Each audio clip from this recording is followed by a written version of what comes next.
नमस्कार, मैं हूं जितेंद्र दीक्षित। पूरा देश कोरोना से जूझ रहा है और इसकी सबसे ज्यादा मार महाराष्ट्र पर पड़ी है। कोरोना के सबसे ज्यादा रेड जोन महाराष्ट्र में ही हैं। लेकिन आज मैं आपको जो कहानी सुनाने जा रहा हूं वो सिर्फ कोरोना की नहीं है, बल्कि इसका सहारा लेकर जो राजनीति हो रही है उसकी भी है।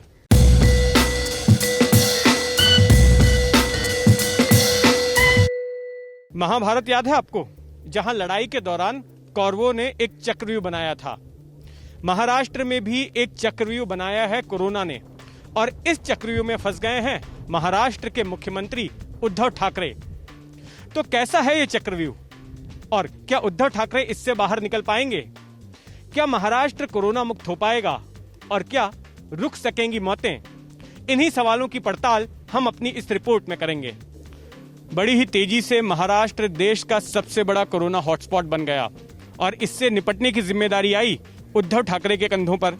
वही उद्धव ठाकरे जो कि बीते 2 दशकों से अपनी पार्टी शिवसेना बखूबी चला रहे थे, लेकिन उन्हें सरकार चलाने का कोई अनुभव नहीं था। इसके अलावा जिस सरकार के वे मुखिया हैं वो अलग अलग विचारधाराओं वाली 3 पार्टियों की सरकार है। ऐसे में अब सवाल खड़ा हुआ जब कोरोना जैसा बड़ा संकट आया कि ये तमाम जो मंत्रालय हैं सरकार के वो 3 अलग अलग पार्टियों के बीच में बटे हुए हैं, तो इनके बीच में आपसी तालमेल कैसे होगा? तो ये बड़ा ही अजीब चक्रव्यूह है। ध्यान से सुनिए।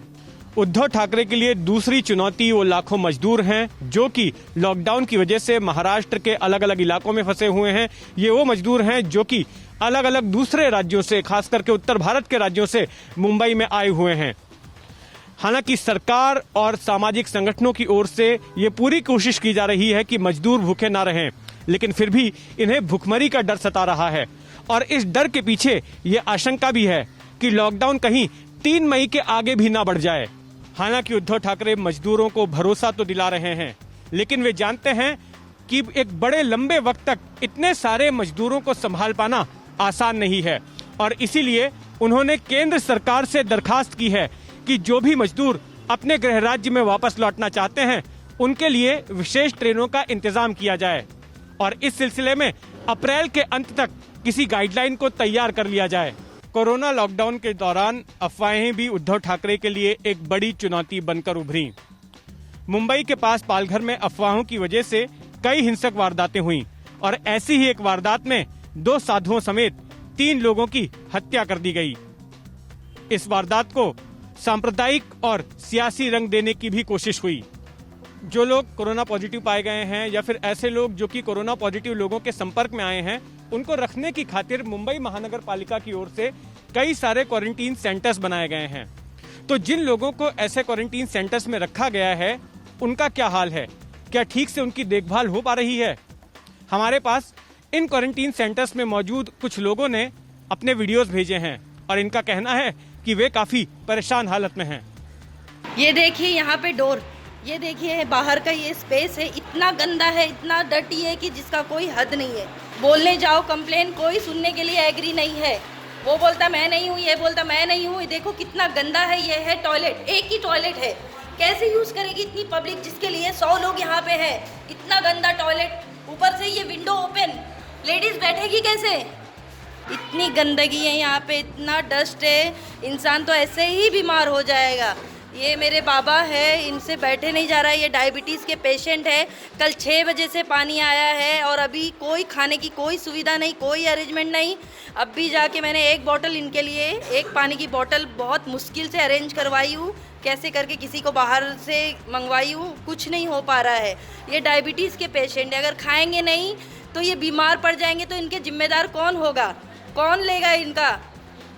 हाँ, यहाँ बच्चे कितना परेशान करे, सबकी हालत इतनी ख़राब है, कोई सुनने वाला नहीं है, कोई भी कुछ करने के लिए तैयार नहीं है, कोई हेल्प नहीं है, कुछ नहीं है। बच्चे सब बेचारे ऐसे ही उठ उठ के बैठे हैं, कोई खाने को नहीं, कुछ नहीं, सब लोग परेशान है। बच्चे को लेके देखो कितना परेशानी हो रही है।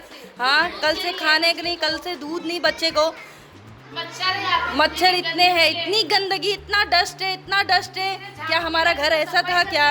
कोई सफाई करने नहीं आया, बस हमको ला के इधर बंद कर दिया हुआ है। हमें कुछ हुआ भी नहीं है, फिर भी हमको ला के बंद कर दिया हुआ है। हम हम लोग को बोला गया कि आपका टेस्ट करेंगे और आपको छोड़ देंगे, बट ऐसा कुछ भी नहीं है। कोई टेस्ट वगैरह नहीं, कोई डॉक्टर आया नहीं है, कुछ नहीं। इतनी गंदगी है यहाँ पे, ऐसे ही बीमार हो जाएंगे। कोरोना ने उद्धव ठाकरे के लिए एक सियासी संकट भी पैदा कर दिया है। उनका मुख्यमंत्री पद खतरे में पड़ सकता है। 28 मई तक अगर महाराष्ट्र के राज्यपाल भगत सिंह कोश्यारी ने उन्हें विधान परिषद के सदस्य के तौर पर नामांकित नहीं किया तो ठाकरे सरकार गिर सकती है और उसके बाद महाराष्ट्र में फिर से एक बार राजनीतिक ड्रामा शुरू हो सकता है। एबीपी न्यूज आपको रखे आगे।